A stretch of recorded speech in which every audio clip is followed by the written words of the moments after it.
Okay, question number 24 में Bohr model of hydrogen atom में we have to calculate the radius of the innermost orbit which is given by this formula. अब इसमें जो epsilon not है इसकी value आप substitute करोगे यहाँ पे permittivity of free space, Planck's constant, n inner most orbit के लिए n इज इक्वल टू 1 है which is the ground state, pi mass of electron and charge on electron, तो we will get the radius of the inner most orbit.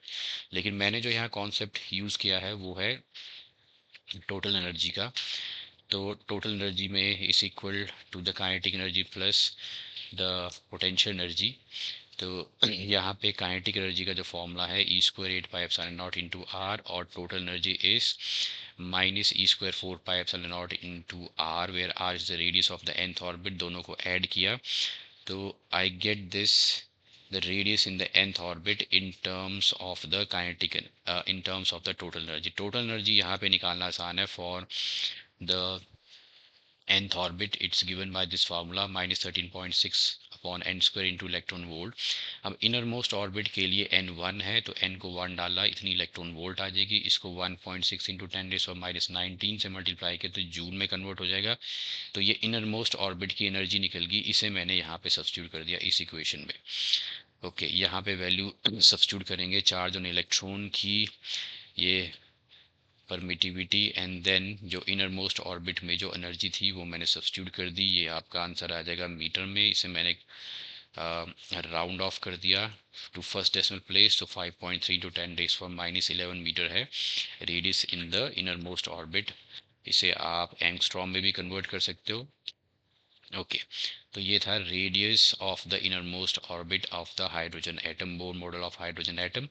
अब आपको find out करनी speed of the electron in this orbit. Speed के लिए जो formula है ये, this is the formula that we are going to use. अब ये कैसे डिराइव किया, अब इक्वेट करेंगे जो सेंट्रीपिटल फोर्स है that is provided by the necessary centripetal force is provided by the electrostatic force of attraction between the, अब ये न्यूक्लियस का, हाइड्रोजन का न्यूक्लियस है, electron is revolving around it.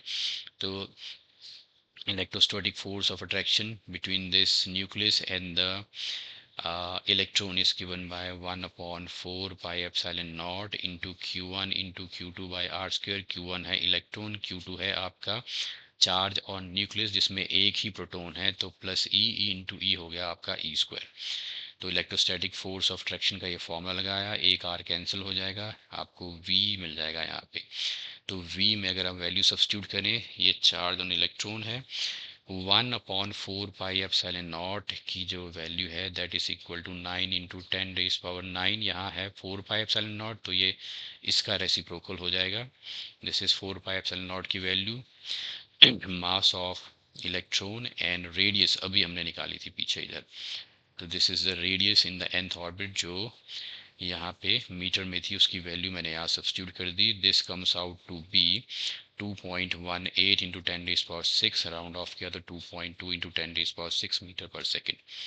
So this was question number